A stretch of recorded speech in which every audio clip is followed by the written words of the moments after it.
فلذلك احنا جينا من اجل التواصل، لان التواصل من المبادئ ديال الاسلام. هذا الشيء علاش زعما جينا فرفعنا الامر لهذه المساله ديال ان التواصل القران وربطناها بامور بحال هكذا. كاين شي ديتاي هكا الا تذكرت نعاودوا.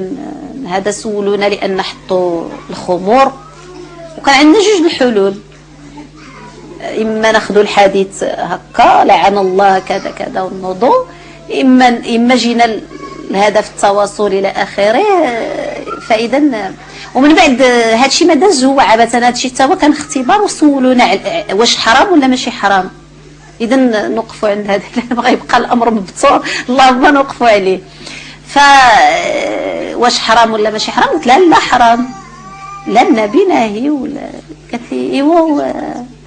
قلت لها واحد المساله خصكم تكونوا عارفين بني الا كانت دوله اسلاميه راه يستحيل ماشي غادي يسدوا البيران من اليوم لا غد ليه. هو اصلا خصنا نربيو الناس باش واخا يبقى داك البار محلول حتى حد ما يدخل. هذا هو الهدف الاساسي الطبيعي. ولكن حتى من ناحيه القانون ما تظنوش على ان غنشجعوا، يعني التشجيع ما كاينش. في واحد الفتره انتقاليه ما غاديش نسدوا، ولكن ما غاديش نشجعوا ايضا. واحد الوقت غيجي ملي الشعب يختار اللي كي سميتو ويكون برلمان اللي كيختار. هذا ما كاينش البيع ديال الخمور وحرام وملعون اللي كذا.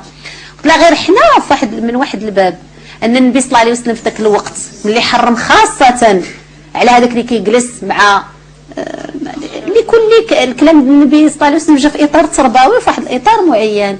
هو ان العرب كانوا ديزالكوليك، كانوا ناس وصلوا سكر مدمنين على السكر.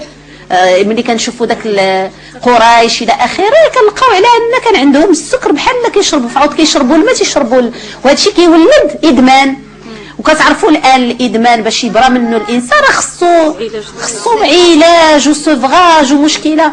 فالنبي صلى الله عليه وسلم اللي دار ذاك الامر الصارم ديال ما تجلسوش مع اللي كيشرب الخمر راه علاج لهذوك العرب في عهد النبي صلى الله عليه وسلم، لان كانوا مدمنين بغا يقطع ماشي عقاب.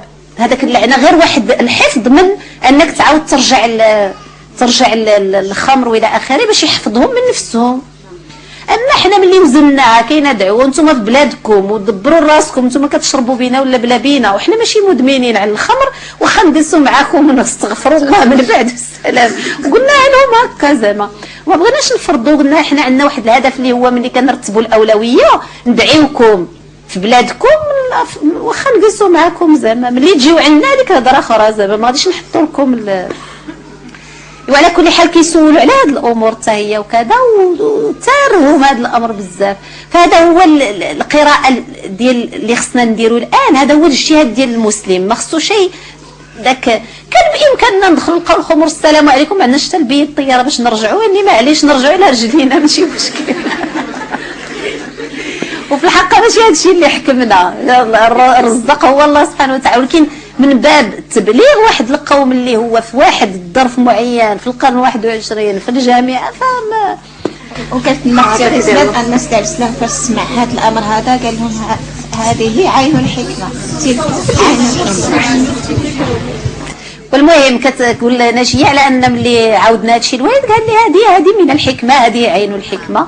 فهذه من باب الحكمه ديال الدعوه، لان الا خصنا ندعيوهم باش يكفروا، باش الا كنا بغينا نصنفوهم كفار بعدا خصنا نبلغوا لهم فكاين اولويات في الدعوه على كل حال.